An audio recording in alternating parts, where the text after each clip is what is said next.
આજની ધર્મકથા. પ્રણામ.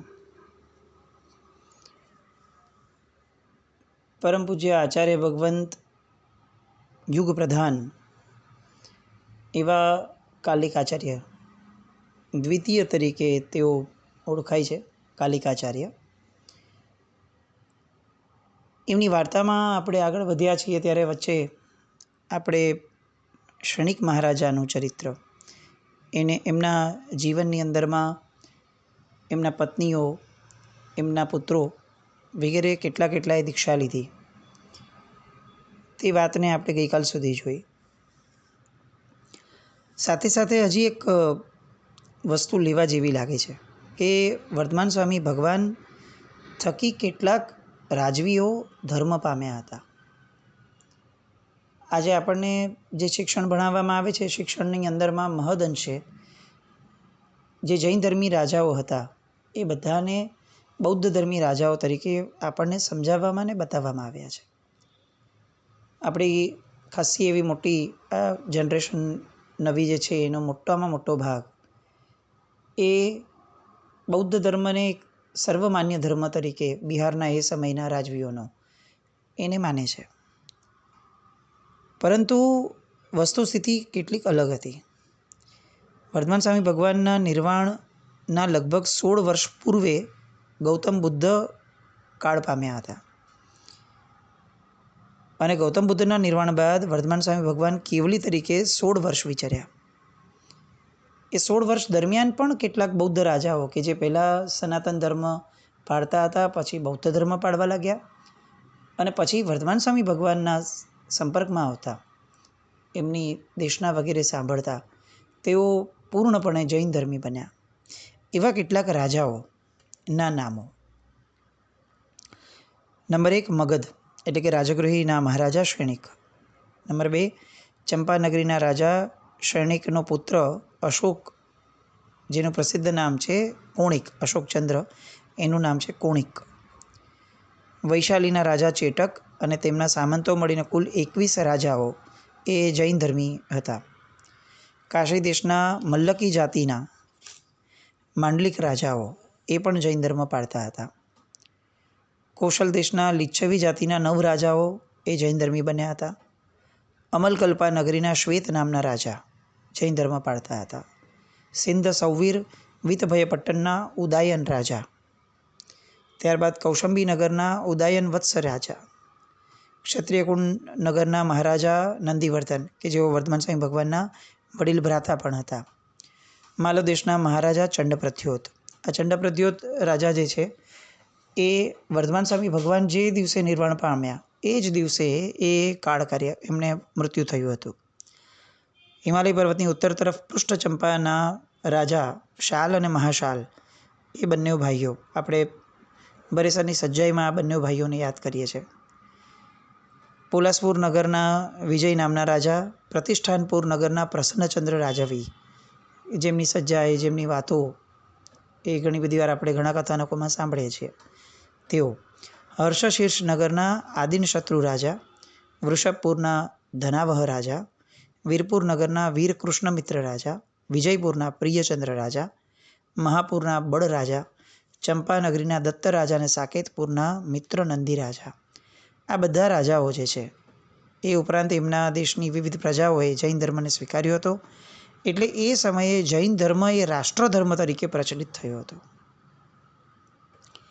આ બધી વાતો કરવાનું કારણ આ છે કે આપણે આપણા બાળકોને પણ આ જે વસ્તુસ્થિતિઓ છે એને સમજાવી શકીએ કે જેના કારણે જૈન ધર્મની જે એક્સેપ્ટન્સી છે, એપ્લિકેબિલિટી છે, સાર્વત્રિકતા છે એ એમના સુધી પહોંચે.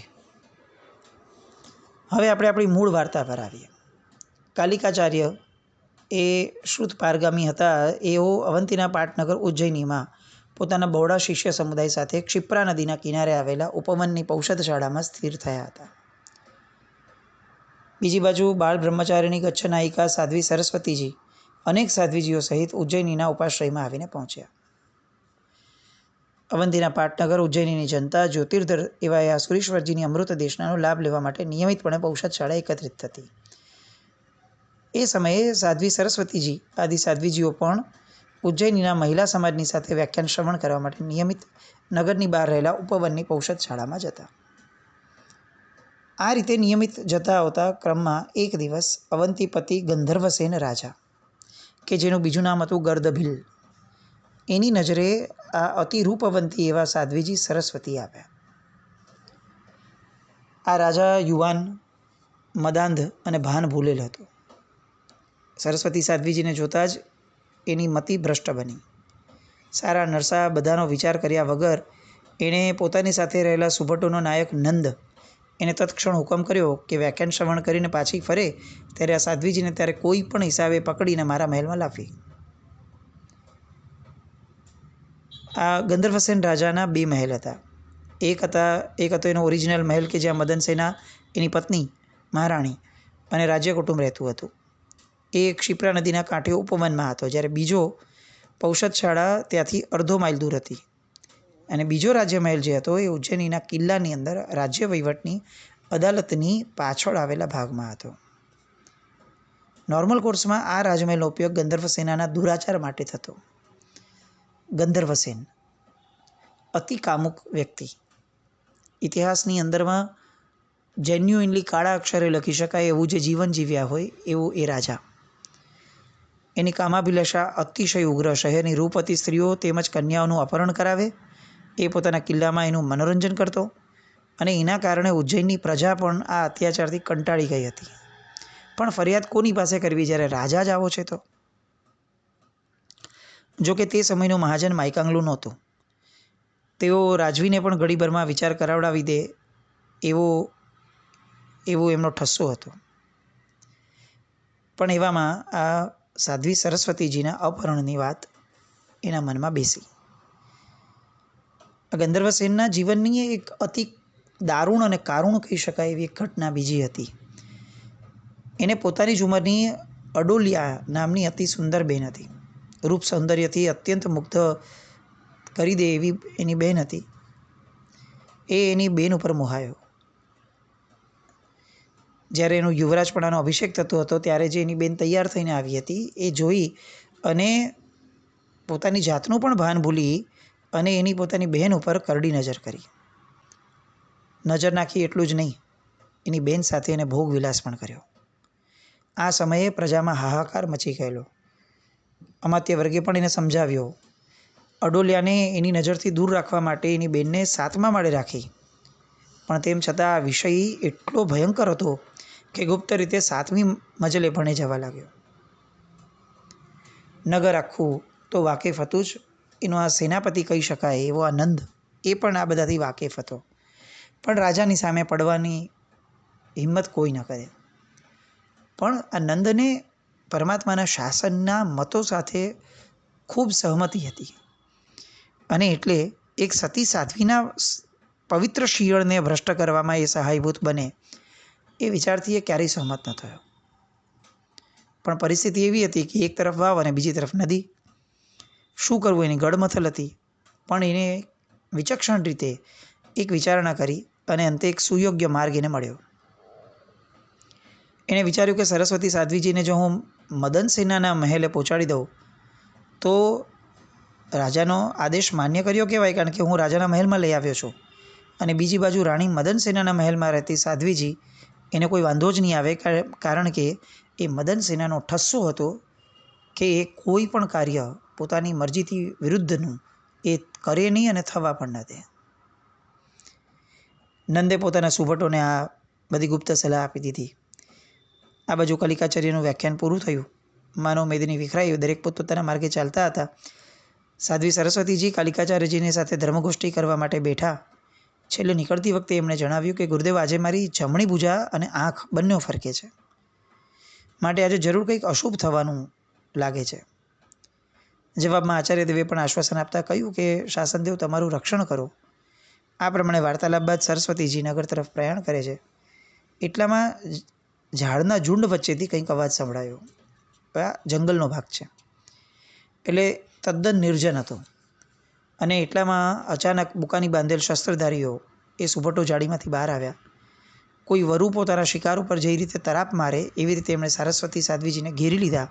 એક પણ શબ્દનો ઉચ્ચાર કરે તે પહેલાં એ તરત જ એમને પોતાના બાહુથી ઉપાડી, સંભાળીપૂર્વક ઉપાડી અને રથમાં દાખલ કરી અને રથ એને ત્યાંથી ભગાડી દીધો. સાધ્વીજી વર્ગે આ અચાનક હુમલાથી કિકિયારી કરી મૂકી, પણ એમનો પ્રયાસ અરણ્યરુદન જેવો હતો, કારણ કે નિર્જન વન હતું, કોણ મદદે આવે. તરત જ કેટલાક સાધ્વીજી ભગવંતો આ કરુણ બનાવના સમાચાર આપવા કાલિકાચાર્યજી પાસે પહોંચી ગયા. આ બાજુ નંદનો રથ જે છે એ જોતામાં મહારાણી મદનસેનાના મહેલ પાસે આવીને ઊભો રહ્યો. આંખના પલકારામાં રથમાંથી બેશુદ્ધ બનેલા સાધ્વીજીને બંને બાહુથી એણે ઉપાડ્યા અને અંતઃપુરમાં છેક મહારાણી મદનસેનાના શયન ગૃહવાળા ઓરડામાં સુધી એ લઈ ગયો. મદનસેના એમના બાળકને સખીઓ સાથે રમાડતી હતી. એમાં ઓચિંતો એને આ નંદને આવેલો જોયો. બેશુદ્ધ સાધ્વીજી ભગવંત જોયા અને આશ્ચર્યમુક્ત બની ગઈ. એમને તરત જ ખ્યાલ આવી ગયો કે આ જે છે એ પોતાના અત્યાચારી પતિની કરણીનું પરિણામ લાગે છે. એટલે એક ક્ષણનો પણ વિલંબ કર્યા વિના તરત જ એણે નંદને આજ્ઞા કરી કે એમને આ પલંગ પર સુવાડો. સાધ્વીજી તો બેશુદ્ધ હતા. સાધ્વીજી ભગવંતને આ રીતે જોઈ અને તરત જ મદનસેનાને ખ્યાલ આવી ગયો કે આ આમ પણ મારા પતિને આવા કાર્યોમાં સહાયક કરતો હોય છે. એને કદાચ આ જ રીતે કર્યું હશે અને રોષભર્યા શબ્દોમાં કહ્યું કે અત્યાચારી, મહારાજાના મદદગાર સરદાર, શું મારા પરમ પવિત્ર એવા આ અંતઃપુરને પણ કલંકિત કરવા માટે તે અને તારા રાજાએ આવો પ્રપંચ રચ્યો? પણ નિષ્ઠુર સરદાર, તું યાદ રાખજે હું કોણ છું. તું જાણે છે, ધાર નરેશની રાજકુમારી મદનસેના, સ્વધર્મ પાલક એવી એક નિર્દોષ સાધ્વીના શિયળનું ભક્ષણ મારી નજર સામે કદાપી નહીં થવા દઉં. તું પણ તારા અવિચારી પાપાચારનો બદલો ભોગવી લે. બસ આટલું કહેતા તરત જ એ વીર રાજપત્નીએ શિયળના રક્ષણ અર્થે અંદર પોતાની માટે રાખેલી કટારી એને બહાર ખેંચીને નંદ ઉપર હુમલો કરવા માટે આગળ ધસી. આ બધું એટલા આંખના પલકારામાં બન્યું કે નંદ કંઈ સમજી શકે એવી સ્થિતિમાં જ ન હતો. મહારાણીએ હાથ ઉગામ્યો અને જેવો હાથ નીચે આવે એવું તરત જ એમણે પોતાનો હાથ ઊંચો કરી માથું નમાવ્યું નંદે અને કીધું કે માતુશ્રી, આપની શિક્ષા એ મને માન્ય છે, પણ આ કટારી હું ત્યારે ઝીલીશ કે જ્યારે તમે મારી વાત સાંભળી લેશો. મારું કથન સાંભળો. આ સાધ્વીજીના શિયળના રક્ષણ અર્થે જ હું તેમને મહારાજાના આજ્ઞા પ્રમાણેના કિલ્લામાં ન લઈ જતા અહીં લાવ્યો છું. રાજાના હુકમની અવગણના કરીને હું આવ્યો છું, કારણ કે મને દ્રઢ વિશ્વાસ છે કે આપની છાયા તળે આ સાધ્વીજીના શિયળનું રક્ષણ થશે. માટે હું હવે આ પવિત્ર સાધ્વીજીને આપને સુપ્રત કરું છું. આપ એના રક્ષક બનો અને ધર્મરક્ષક તરીકે મહારાજા ગંધર્વસેનને આ ભયંકર પાપમાંથી આપ ઉગારી લો. આ શબ્દો સાંભળ્યા અને મહારાણી મદનસેનાના હાથમાંથી કટારી સરી પડી. મુખમાંથી પ્રશંસાના શબ્દો ઉચ્ચર્યા. હે બહાદુર સુભટ, આજે તે તારી અત્યાચારી રાજવીના સમગ્ર કુટુંબને ભયંકર પાપમાંથી બચાવી લીધું છે. હું તારા કૃત્યનો બદલો ચોક્કસ સમયે તને આપીશ. પરમાત્માએ ખરે વખતે તને સદબુદ્ધિ આપી છે. હું મારા જીવનના ભોગે પણ આ સાધ્વીનું સંરક્ષણ કરીશ. મદનસેનાનું આ સત્વ. આ બાજુ ગંધર્વસેન એ સાત્વી સરસ્વતીની રાહ જોઈ રહ્યો છે, પણ એને સમાચાર મળ્યા કે નંદે તો એને મદનસેનાના મહેલમાં રાખી દીધી છે. એટલે ભયંકર ક્રોધથી ધમધમી ઉઠ્યો. શીઘ્ર વેગે એ મદનસેનાના મહેલમાં આવીને પહોંચ્યો. રાજાને જોઈને બધા સંતાઈ ગયા. એ સમયે પોતાનો પુત્ર એ શયનગૃહમાં રમી રહ્યો હતો અને આ બાજુ અંતઃપુરના ઓરડામાં દાખલ થતાં જ ગુસ્સાના આવેશમાં ક્રોધિત રાજાએ ચારે બાજુએ દૃષ્ટિપાત કર્યો. જો એને નંદ મળી ગયો હોત એ સમયે તો કશું પણ પૂછ્યા વગર એનો શિરચ્છેદ કરી નાખત, એટલો ક્રોધ એને એ સમયે હતો. પણ એની નજરમાં બેશુદ્ધ થયેલા સાધ્વીજી એ તરફ દેખાયા અને તરત ગંધર્વસેન બોલ્યો કે હે લલના, પરમાત્માએ ભોગ વિલાસ માટે જ અને અવંતીની મહારાણી થવા માટે જ તને અહીં મોકલી છે. ધારાવાસ અને ઉજ્જૈનનો ઉચ્ચ કોટીનો રાજ્ય સંબંધ જોતા તારી સાથેનો ગંધર્વ વિવાહ અને તારી સાથેનો આ સંબંધ એ કોઈ કાળે અનુચિત નહીં ગણાય. સમય જતાં મને જરૂર લાગે છે કે ધારાવાસના રાજ્ય કુટુંબીઓ પણ મને તારા અને મારા લગ્નની બાબતમાં સહકાર આપશે. આટલા શબ્દો બોલ્યો અને ભાન ભૂલેલો એ ગંધર્વસેન પલંગ ઉપર ઉછાળો મારીને પવિત્ર સાધ્વીજીને પોતાના બાહુમાં પકડવા જાય છે, એ જ સમયે જે દાદરાઓ હતા એની ઓથમાં છુપાયેલા મહારાણી મદનસેના સિંહણ જેવી ગર્જના કરી અને શુદ્ધ ક્ષત્રિયાણીના વટને છાજે એવી રીતે નીડરતાથી શયનગૃહમાં દાખલ થયા. અને એની પાછળ રાજમાતા અને રાજ્યનો વફાદાર સુબટ નંદ પણ આવી રહ્યો હતો. મેઘનાદની જેમ ગર્જના કરતી એ મહારાણી મદનસેનાએ કોઈ દિવસ નહીં અને આજે જ અત્યંત ક્રોધિત બનીને રાજાને કહ્યું કે રાજન, તમારી ધારેલી વસ્તુ કદાપી કોઈ કાળે પણ સફળ નહીં થઈ શકે. પરમ પવિત્ર વિદુષી એવા સાધ્વીજીના શિયળના રક્ષણાર્થે આ પ્રપંચ એ અવંતીપતિને શરમાવા જેવો લાગે છે. તમે શિયળના રક્ષક છો કે ભક્ષક એ તમારે વિચારવું જોઈએ. અવંતીના પાય તખ્તો પર રાજ્ય કરનાર દરેક રાજવી દેવાંશી હોય અને ક્ષત્રિય વટને છાછતો એવો હોવો જોઈએ. તેનું વર્તન એક પ્રજાપાલક રાજવી તરીકેનું હોવું જોઈએ. પરમ પવિત્ર અને નિર્મળ રહેવું જોઈએ કે જેના કારણે એનું અનુકરણ સમસ્ત ભારત કરી શકે. આ કઈ જાતની ન્યૂનતા છે, કઈ જાતની અતૃપ્ત સ્થિતિ તમે અનુભવી રહ્યા છો કે જેના કારણે અધોગતિમાં જવાના કાર્ય તમને સૂઝે છે. પોતાના પતિ પોતાની વાત સાંભળે છે એટલે હજી આગળ વધીને કહે છે કે અવંતીની ગાદીનો પૂર્ણ પ્રતાપ અને તેની ઉપર થઈ ગયેલા રાજાઓની પૂર્વકાલીન ઇતિહાસ તરફ નજર તો નાખો.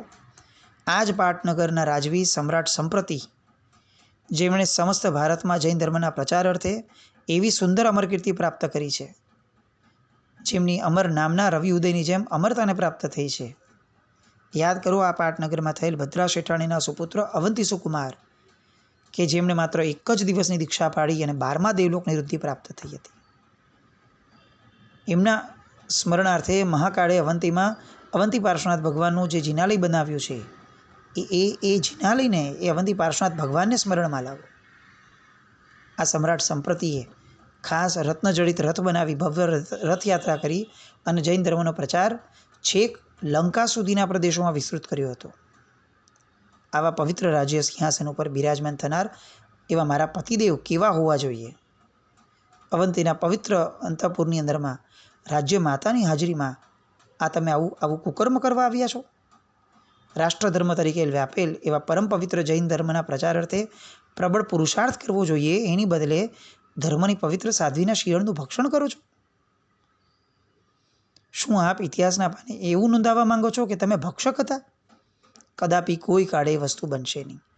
આપની અર્ધાંગના છું અને અવંતીપતિની મહારાણીના તરીકે હકદાર છું એ અધિકારથી હું આપને કહું છું, નમ્રતાપૂર્વક અત્યારે કહું છું કે આ પ્રમાણેનો અત્યાચાર બંધ કરો. આપ પ્રજાપાલ છો અને વિદુષી સાધ્વીને સ્વસ્થાને માનભેર પહોંચાડી દો. ગુરુદેવ પાસે જઈને ભૂલની માફી માંગાવો. ધડ ધડ ધડ મદન સેના બધી જ વાતો કહી રહી છે અને ગંધર્વ સેન આ બધું સાંભળીને જળવત સ્થિર થઈ ગયો. સૌ પ્રથમવાર એણે પોતાની મહારાણીનું આ સ્વરૂપ જોયું છે. હજી એ કંઈ પણ વિચારે એ પૂર્વે મહારાણી મદનસેનાએ પોતાના કમરમાં રાખેલી કટાર ખેંચી કાઢી, પતિના ચરણોમાં પડી અને આત્મહત્યા કરવા માટે હાથ ઊંચો કર્યો. એ તો કંઈ સમજી જ નથી શકતો ગંધર્વસેન. પાછળથી રાજ્યમાતા દોડીને આવી, નંદ આવ્યો, સારથી આવ્યો. એમણે બધાએ હાથમાંથી કટાર લઈ લીધી અને એ જ ક્ષણે મહારાણી પોતે બેશુદ્ધ થઈ અને પૃથ્વી પર ઢળી પડી. બાળકે કલ્પાંત કર્યો. મહારાજાને આની અસર થઈ અને તરત જ એમણે રાજ્ય મહેલનો ત્યાગ કર્યો. એ દિવસ પૂરતું સાધ્વીજી સરસ્વતીજીનું શીલનું રક્ષણ થયું. આ આખી વાતો વિશેષપણે જ્યારે આપણે રાજા વિક્રમાદિત્યની વાત લેવાના છે તો આ બધી વાતો શા માટે કરીએ છીએ? કેમ ગંધર્વસેન પિક્ચરમાં આવ્યો? એક જ મુખ્ય કારણ, આ જ ગંધર્વસેન અને એમના પત્ની મદનરેખા, કે જેનું અત્યારે આપણે ક્ષાત્રવટ જોઈ રહ્યા છીએ, સાંભળી રહ્યા છીએ, એનો પુત્ર એટલે વીર વિક્રમાદિત્ય, જેનું સંવત્સર દર વર્ષે બદલાય છે. અને આજે પણ આખું આર્યાવર્ત જેના નામના સંવત્સરને પાડીને બેઠી છે એવા વીર વિક્રમના પિતાશ્રી એ ગંધર્વસેન. આ ગંધર્વસેન ગર્દભીલ એ કઈ રીતે આ સરસ્વતી સાધ્વીજીના શીલના ભક્ષણના એના ધારામાં આગળ વધે છે. કઈ રીતે મદન રેખા જે છે એ જબરદસ્ત લડત આપી અને સરસ્વતીજીના શીલને એક ઊની આંચ ન આવે એ રીતે કઈ રીતે એ આગળ વધે છે. અને આ બધાથી ઉપર જોતા સૌથી મહત્ત્વની વાત, કાલિકાચાર્યજીને જ્યારે આ વાતના સમાચાર પહોંચે છે આ ઘટનાના, ત્યારે કાલિકાચાર્યજી શું કરે છે, એક આચાર્યની ગરિમા શું છે, એક આચાર્યનું પરાક્રમ શું હોય, એક આચાર્યને છાજે એવું જબરદસ્ત સત્વ જે રીતે કાલિકાચાર્ય આગળ વધારે છે એ બધી વાત આવતીકાલે સાંભળીએ. એક વસ્તુ ચોક્કસ છે, આચાર્ય શું હોય એની જે આપણી સમજણ છે ને એ બધી જ સમજણને ક્યાંય વિસારી દે એવી જબરદસ્ત પરાક્રમની ધારા આ ચરિત્રની અંદરમાં, આ ઘટનાની અંદરમાં છે. આપણે કદાચ ક્ષણ માટે અચંબિત થઈ જઈએ, આવું પરમાત્માના શાસનમાં બન્યું છે, એવો જબરદસ્ત પ્રત્યુત્તર કાલિકાચાર્ય આપે છે. શું આપે છે અને કઈ રીતે એ બધી વાતો આગળ વધે છે આવતીકાલે જોઈએ. જીને આજ્ઞાવૃત કંઈ પણ બોલાય તો મિચ્છામિ દુક્કડમ. જૈનમ જયતિ શાસનમ.